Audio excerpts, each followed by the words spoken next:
تایید کردیم. با بعد از اون ما یک ماه پیش از حمله یک پانتون آمدیم از نظارت کردیم تا یک خود یک بچه بود به نام انس پنشیری که پیش ما بود. یک بچه خالد نام داشت، طارق، یک بچه طارق نام داشت، طارق خراسانی که پیش محمد می بود و یا یک جا کده با سرکردگی محمد و با همکاری ما از چاره بود سمت چاره بود خاک کجا خانه بود از اونجا انتقال دادیم.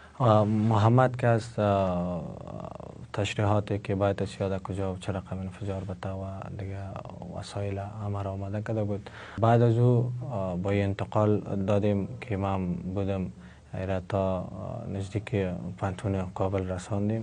بعضی ترورا را ما کردیم و وقتی که خودم سرگروه شدیم بعضی مثل پکتیا مارکت یا لغمان تا هرواره مواد انفجاری به خاطر ترساندنشان مانده بودیم تا پیسه بتن و می تو اختطاف کرده بودیم.